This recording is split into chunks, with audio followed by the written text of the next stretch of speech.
Hello, everyone. So, this evening I have a very interesting topic that's near and dear to my heart, which is the link between your gut and your brain. So, some of you I know are definitely aware of what leaky gut is, but some of you may not. And what I'm finding when I'm talking to a lot of women with anxiety is one of the main questions I ask is, do you have gut symptoms?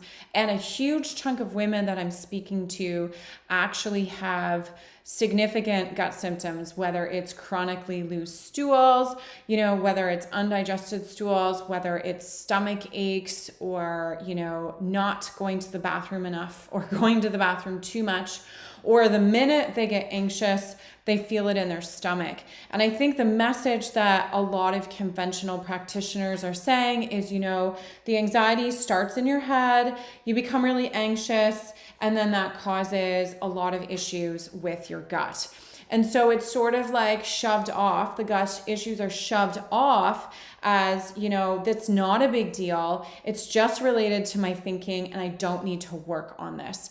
And so this evening, I'm going to tell you why it's really important to listen to those gut symptoms and start to also address the gut health and how that's going to impact anxiety. So if you're somebody who struggles with anxiety, whether that's racing thoughts, whether it's looping thoughts, can't sleep at night, have panic attacks, any of these sorts of things, you're definitely going to want to tune in, especially if you're struggling with gut issues. That being said, you don't always have to have crazy, terrible bowel movements to have gut issues. Some people have very mild gut issues with not a lot of symptoms. So let's talk about that link.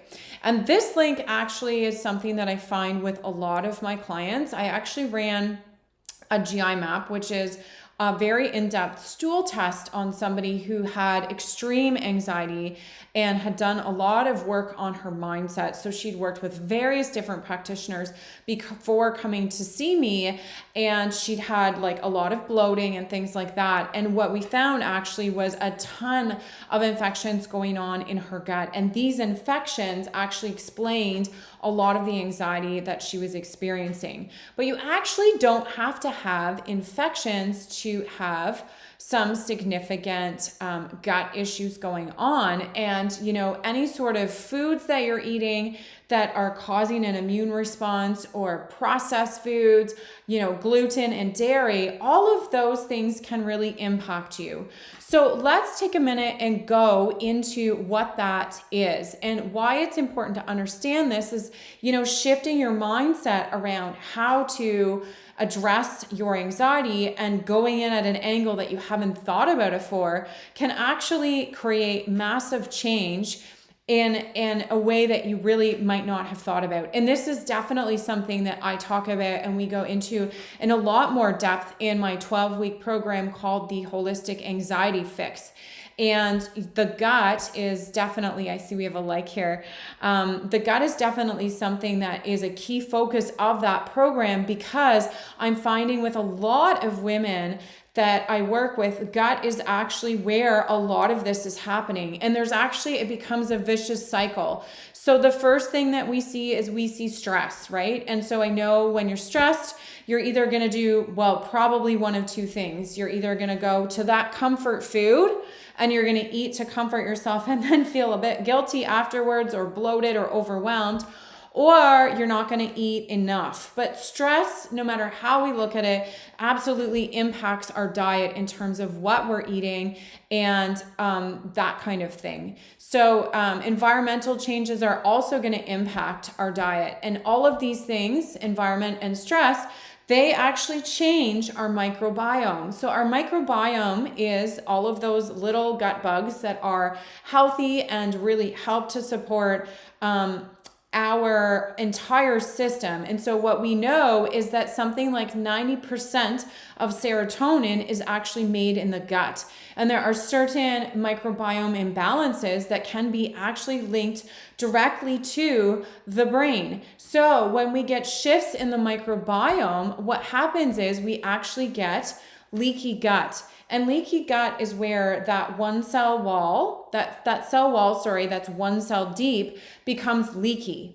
And so stuff that is not supposed to get into our body actually gets into our body. And how do we get leaky gut? We get it with microbiome changes, and that's from eating crappy food or with stress and things like that. So then what we see is the food start to leak into our system. So our immune system goes, WTF, like what is this stuff? These are invaders in our body. And so our body actually mounts an immune response.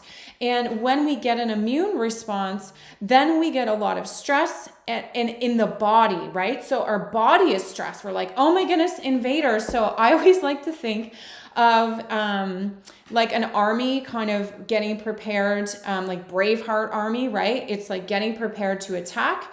And so that causes inflammation. So you're probably sitting here wondering, but Jody, how does this connect to my brain? So stay with me. I'm going to connect it all the way around. So when we get inflammation, it actually produces inflammatory cytokines. And so this actually means that we have a breakdown of our blood-brain barrier. So when you get leaky gut, chances are you also have a leaky blood-brain barrier. And so this is where a lot of the problems happen, because when you have a leaky blood-brain barrier, then stuff leaks into your brain that you don't want to, which is then going to be causing, obviously, inflammation. And that's also going to be causing a change in your neurotransmitter levels. And so all of this is to adapt to the inflammation that's been caused. When you have crappy neurotransmitter balances, then you're also going to feel not great. And then you're going to be more likely to be impacted by the stress in your environment and or eat crappy foods, and then the cycle continues. So you can see that when we're thinking about anxiety, yes, mindset is important, but we want to think about the system as a whole because it's all connected. And so if we're just focusing on mindset and ignoring what we're putting into our bodies, then we're not ignoring one of the primary drivers, which you can't see me here, but I'm pointing at my stomach, which is then directly linked to the neurotransmitter production that I'm having in my brain. And so that connection is one of the biggest missing links that I see that women, look past. And so for you, if you're listening to this and you're like, what do I do now? I actually have a leaky gut quiz that I'm going to add to the bottom. So you can do this quiz to see if you have leaky gut. And then it's going to be important for you to start to clean up your diet. So if you're watching this and this is something that you're definitely going to do, then I want you to just say yes in the comments. If you're looking for more information on how to do this, what to involve and more support in changing your diet and understanding this link, then definitely direct message me and we can chat more. Otherwise, have a lovely evening.